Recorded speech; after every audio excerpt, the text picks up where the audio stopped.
Assalamualaikum warahmatullahi wabarakatuh. Perkenalkan, nama saya Reni Novianti dari PG PAUD semester 4. Ingin menjelaskan tentang prinsip-prinsip evaluasi.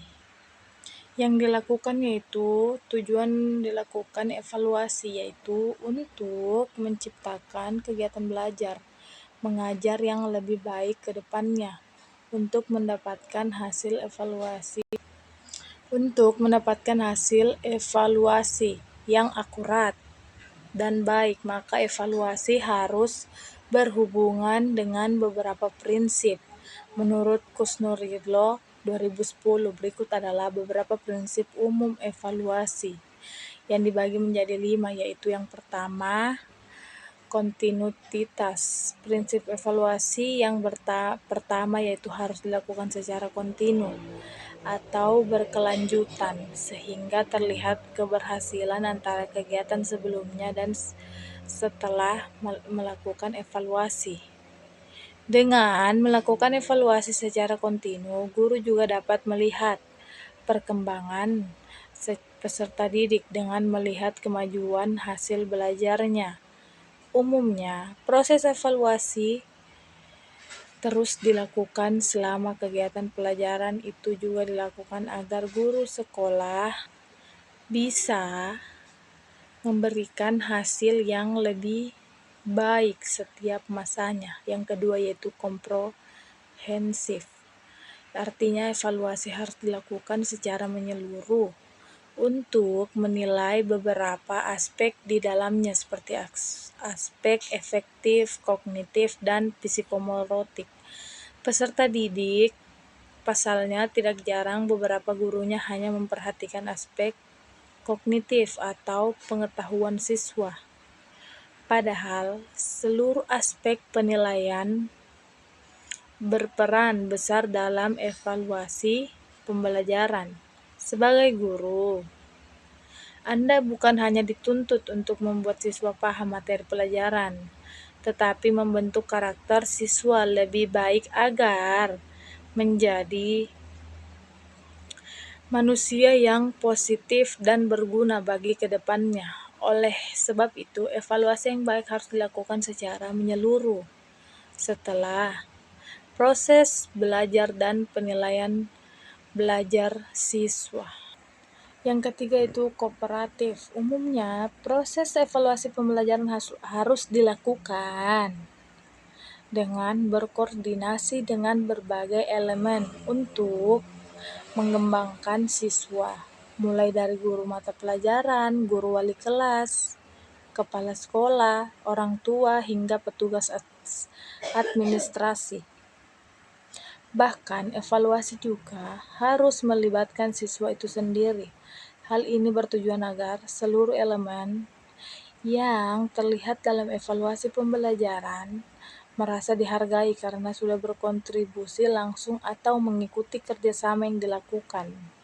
Yang keempat yaitu objektif. Untuk melakukan hasil evaluasi yang baik, maka proses evaluasi tersebut harus dilakukan secara objektif. Artinya, faktor-faktor subjektif seperti hubungan guru dengan siswa, kedekatan guru dengan siswa, faktor perasaan tidak tega, dan lainnya tidak boleh dimasukkan dalam proses evaluasi. Apabila siswa tersebut belum mendapatkan nilai yang baik, artinya guru juga harus memberikan catatan untuk memotivasi siswa dan memberikan penilaian secara objektif untuk mengukur pengetahuan siswa. Jika penilaian dilakukan secara subjektif, maka hasilnya tidak fair, sehingga hasil evaluasi kurang tepat. Yang kelima yaitu praktis. Prinsip evaluasi pembelajaran selanjutnya harus dilakukan secara praktis, artinya tidak memakan biaya, waktu, tenaga, dan yang banyak. Hal ini bertujuan untuk memberikan kemudahan pada guru dalam menyusun instrumen. Prinsip evaluasi yang satu ini juga harus bukan hanya memberikan kemudahan pada satu guru, tetapi oleh seluruh guru. bahkan dirasa oleh sekolah seiring dengan kemudahan atau kepraktisan. Evaluasi pembelajaran jangan sampai kehilangan esensi evaluasi pembelajaran itu sendiri, yaitu untuk mencapai tujuan belajar dan menciptakan pembelajaran yang lebih optimal. Yang kedua yaitu prinsip komprehensif. Pada prinsip komprehensif ini, guru memberikan penilaian dengan mengambil seluruh aspek objek sebagai bahan dalam penilaian. Misalnya, jika objek penilaiannya adalah siswa, maka yang harus dilihat adalah semua aspek kepribadian siswa, mulai dari pengetahuan, keterampilan, sikap, dan juga nilai. Yang ketiga yaitu prinsip reliability. Menurut Nur Salam 2013, rehabilitas merupakan suatu tes dari kesamaan hasil pengukuran atau pengamatan bila fakta kenyataan hidup tadi diukur atau diamati berkali-kali dalam waktu yang berbeda. Selain itu, rehabilitas dalam buku evaluasi dan remediasi belajar menurut Sugiono yakni serangkaian pengukuran atau serangkaian alat ukur yang memiliki konsistensi jika pengukuran dilakukan secara berulang. Dari penjelasan pada ahli di atas, kita bisa menyimpulkan bahwa rehabilitas merupakan konsistensi nilai tes yang sudah diuji oleh berulang kali.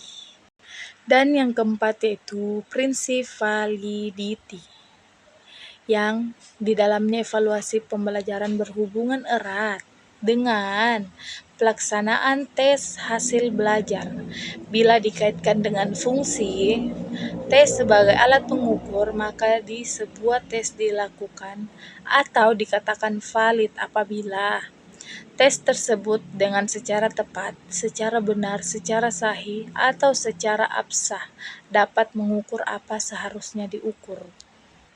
Dan yang kelima yaitu prinsip objektif, di mana di dalamnya prinsip ini guru memberikan penilaian yang objektif sesuai dengan kemampuan siswa. Itu artinya semua perasaan keinginan, perasaan negatif, senang ataupun tidak senang harus dijauhkan karena penilaian ini harus secara atau sesuai dengan data dan fakta yang sebenarnya. Dan yang keenam yaitu prinsip kontinu, di mana kata kontinu berarti kesinambungan atau berkelanjutan atau saling berkaitan. Jadi, prinsip ini mengandung pengertian bahwa perlu dijaga saling berkaitan dengan kesinambungan antara materi pelajaran pada sebagai jenjang dan jenis program pendidikan. Dalam penyusunan materi pelajaran perlu dijaga agar apa yang perlu untuk dipelajari suatu materi pelajaran pada jenjang yang lebih tinggi telah diberikan dan dikuasai oleh siswa pada waktu mereka berada pada jenjang sebelumnya. Prinsipnya ini sangat penting bukan hanya untuk menjaga agar tidak terjadi berulang-ulang materi pembelajaran yang memungkinkan program pengajaran tidak efektif dan efisien, akan tetapi juga untuk keberhasilan siswa dalam menguasai materi belajar pada jenjang pendidikan tertentu. Dan yang terakhir yaitu yang ketujuh, prinsip hidup bermakna, yang mana dikatakan bermakna menjadi harapan semua orang pada titik tertentu dalam hidup kita. Kita semua pasti bisa menanyakan apakah sepanjang hidup kita hanya akan kita bisa habiskan untuk rutinitas bekerja berjam-jam dan tidak pernah memiliki hidup cukup waktu untuk bersenang-senang, menikmati dunia.